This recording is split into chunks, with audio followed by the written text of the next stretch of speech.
اعوذ باللہ من الشیطان الرجیم، بسم اللہ الرحمن الرحیم۔ تمام سننے اور دیکھنے والوں کو السلام علیکم۔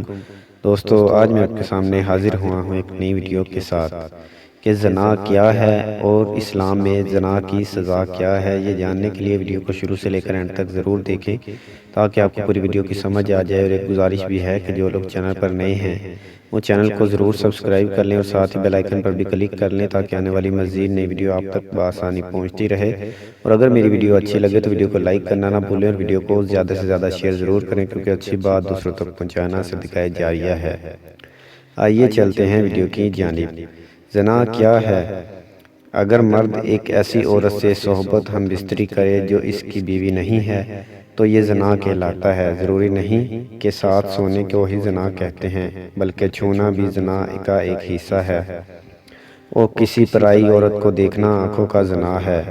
زنا کو اسلام میں ایک بہت بڑا گناہ مانا گیا ہے اور اسلام نے ایسا کرنے والے کی سزا دنیا میں ہی رکھی ہے اور مرنے کے بعد اللہ اس کی سخت سزا دے گا۔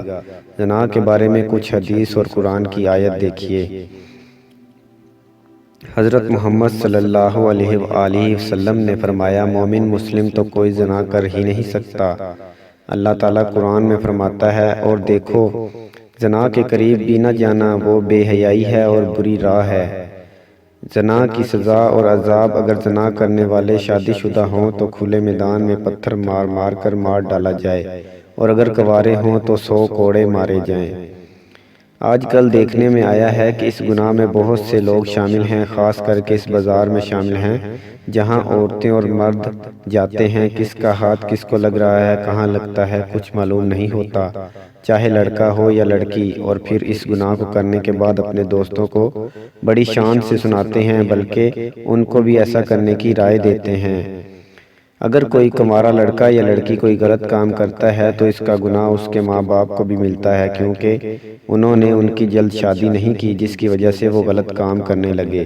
اور ایک جگہ اللہ نے قرآن میں فرمایا کہ پاک دامن لڑکیاں پاک دامن لڑکوں کے لیے ہیں۔ بے شک اس کا مطلب یہ ہے کہ اگر آپ اچھے ہیں تو اللہ آپ کو بھی اچھی بیوی، اور خراب ہیں تو سمجھ لیجئے۔ جو بھی غلط کام کرتا ہے اس کی قیمت اس کے بچوں، ماں یا بہن کو اس دنیا میں ہی ادا کرنی پڑتی ہے۔ امام شافعی رحمۃ اللہ کہتے ہیں کہ زنا ایک قرض ہے، اگر تو یہ قرض لے گا تو تیرے گھر سے یعنی تیری بہن بیٹی سے وصول کیا جائے گا۔ دوستو، اس کبیرہ گناہ کی اور بھی سزائیں ہیں۔ سب کے گھر میں بہن بیٹی ماں ہیں، اگر آپ دوسرے کی طرف تاک جھانک کرو گے تو آپ کا گھر بھی محفوظ نہیں رہے گا۔ اللہ ہم سب کو اس بڑے گناہ سے بچائے۔ آج آپ یہ پوسٹ اگر کسی ایک کو بھی شیئر کر دیں تو آپ سوچ بھی نہیں سکتے کہ کتنے لوگ اللہ سے توبہ کر لیں گے انشاءاللہ۔ تو دوستو، میری ویڈیو اچھی لگی ہو تو ویڈیو کو لائک کرنا نہ بھولیں اور ویڈیو کو زیادہ سے زیادہ شیئر کریں، کیونکہ اچھی بات دوسروں تک پہنچانا صدقہ جاریہ ہے۔